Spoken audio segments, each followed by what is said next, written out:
Malaysia Airports Holdings, or MAHB, has announced that its MD and Group CEO Datuk Sri Iskandar Mizal Mahmud will be stepping down from his role upon the expiration of his 2-year contract on October 24th. This confirms the Edge's report in June this year. Iskandar first took up the position in October 2021. The Edge had reported speculation on the changing of guard in MAHB as Iskandar's contract was about to expire this month.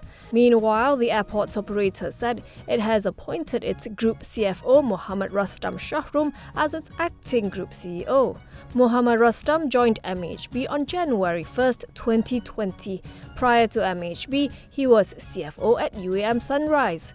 He joined UAM Group as the Director, Group MD's office, and then assumed the role of Director, MD CEO's office at UAM Sunrise. Shares in MAHB closed 1.23% lower to RM7.20, giving it a market capitalisation of 12.01 billion ringgit.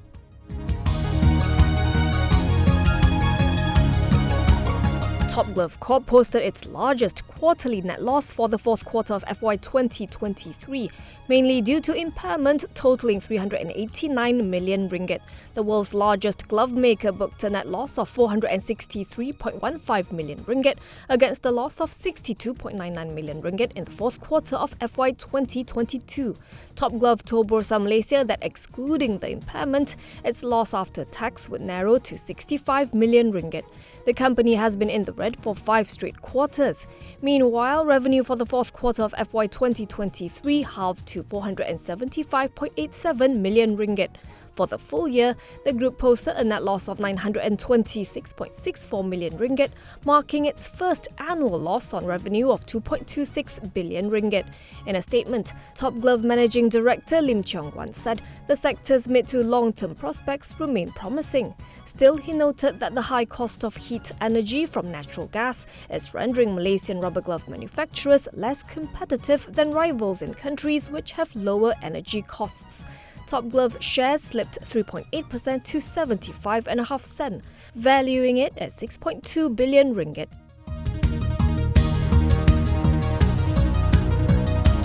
Local sundry goods merchants are lamenting Putrajaya's decision to expedite the tabling of the revised Control of Smoking Products for Public Health Bill 2023 next Tuesday, saying that such a move was uncalled for. The decision was announced by Health Minister Dr. Zaliha Mustafa in a statement yesterday. Federation of Sundry Goods Merchants Associations of Malaysia President Hong Chi Meng said their main concern is how the generational endgame policy will be implemented. He said this was never discussed with retail players, and merchants are now in the dark as to whether retailers will be asked to check the IC of each adult born after 2007 in the future, or if there will be a digital application like the My Sejahtera app that smokers must use each time they buy cigarettes or vape products. Hong also said the association is concerned that the unclear implementation rules will lead to members being fined heavily over unintentional breaches of the law.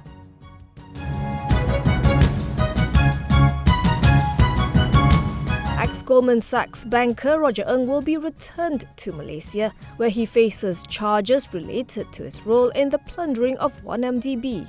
According to a Reuters report, a Brooklyn court ordered his surrender to the US Marshals Service by Friday so he could be turned over to Malaysian law enforcement who would transport him back to the country.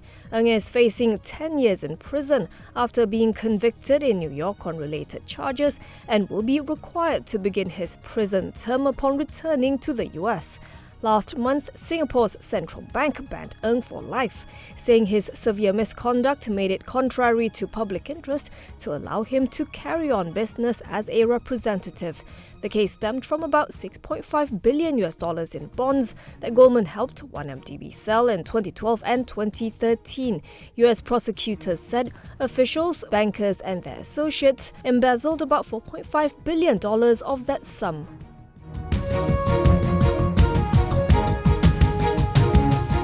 The Kuala Lumpur High Court found that Bank Rakyat's former chairman Tan Sri Abdul Aziz Zainal and its ex-MD Datuk Mustafa Abdul Razak had failed to act in its best interest and had breached their fiduciary duties with regard to a sponsorship of a book about Datuk Sri Najib Razak in 2016.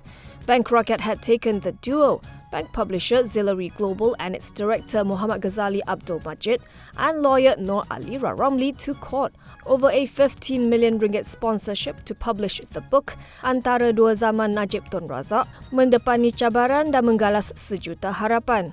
High Court Judge Datuk Muhammad Arif Imran Arifin ruled in favour of Bank Rakyat, noting among others that there was no credible evidence that the book was even printed in the first place. He found the defendants jointly and or individually liable to Bank Rakyat for 15 million ringgit and ordered Zillari, Muhammad Ghazali and Noor Alira to jointly or severally pay the bank an additional 1 million ringgit for being party to a conspiracy.